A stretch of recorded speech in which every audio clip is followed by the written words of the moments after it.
Cet évangile nous raconte un épisode de la vie de Jésus qui va constituer dans sa vie un tournant.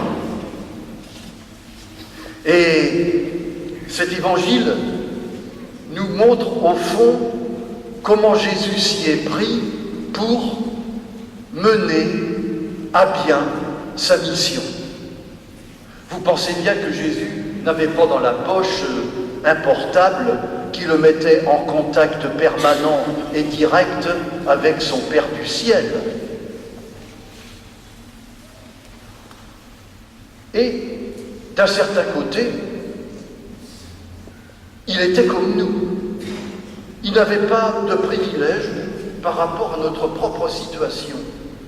Mais ce que j'aime dans cet évangile et ce que je trouve intéressant, c'est que nous y trouvons deux boussoles qui aidaient Jésus à conduire sa vie.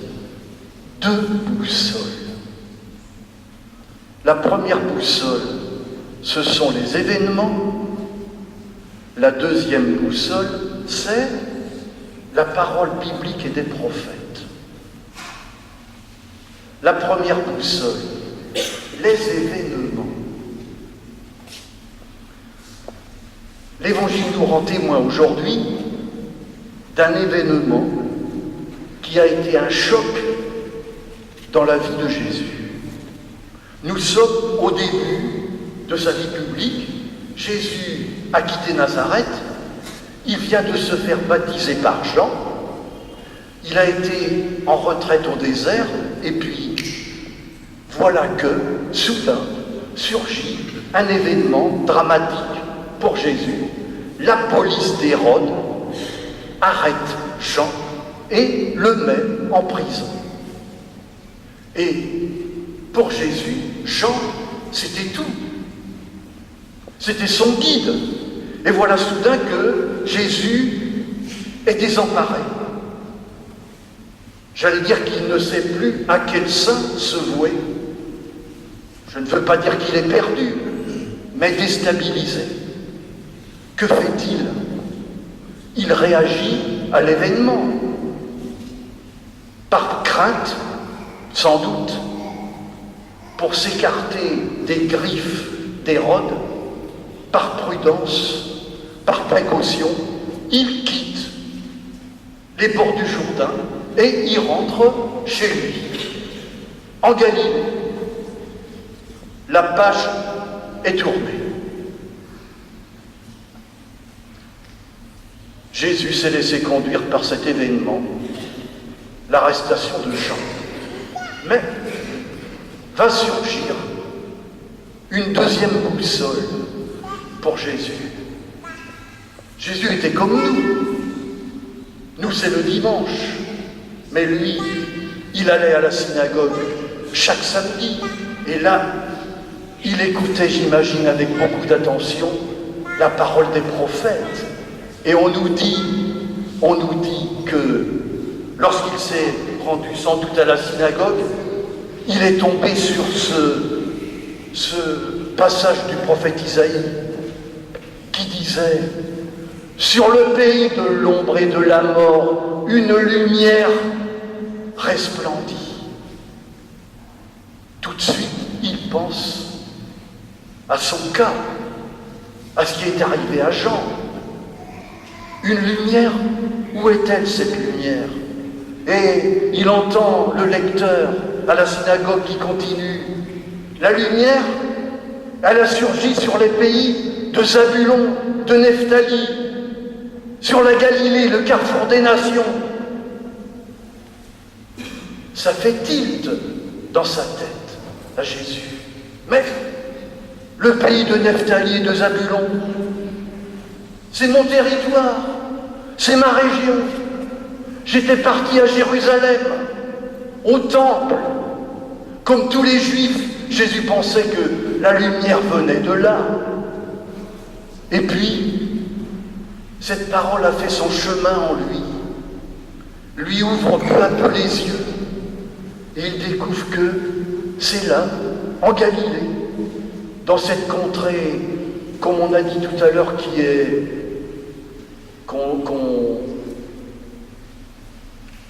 qu'on déplore et sur laquelle on jette la suspicion parce que c'est un pays reculé qui est traversé par les étrangers qui sont en pagaille là, qui sont en pagaille au bord du lac. Alors, Jésus prend cette décision de déménager. Il quitte Nazareth et va s'établir à Capharnaüm au bord du lac. Là, c'est étrange ce que dit l'Évangile. Jésus voit des pécheurs. Mais il savait bien qu'il y avait des pécheurs au bord du lac, mais il ne les avait jamais vus.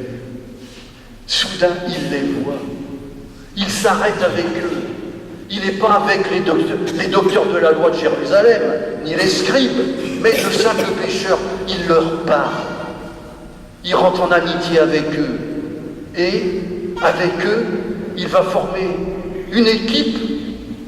Et ensemble, ils vont reprendre le flambeau de Jean-Baptiste. Voilà la manière dont Jésus conduit sa vie. Il réagit aux événements, il écoute avec attention la parole prophétique. Il la laisse venir en lui. Ça l'éclaire. Nous, mes amis, nous sommes comme Jésus, ni plus ni moins. Chacun de nous, qu'on soit jeune ou moins jeune, on a à orienter notre vie. Comment s'y prend-on? On réagit aux événements, mais les chrétiens, on croise ça avec la parole de l'Évangile. Ça, croyez-moi, ça n'est pas spontané, ça n'est pas naturel, ça se travaille, ça se cultive.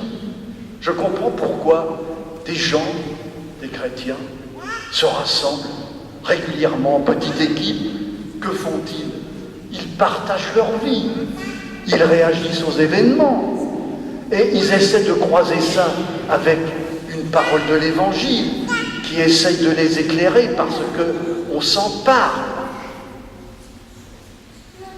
Voilà comment Dieu nous éclaire.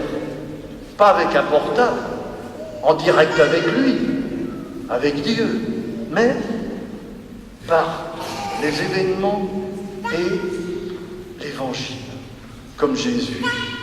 Je vous souhaite de vivre cette expérience qui est riche, de se laisser éclairer.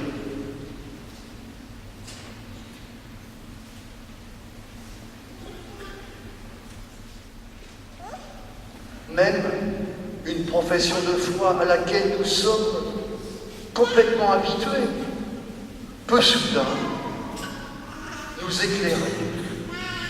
Nous disions notre credo, la page 13.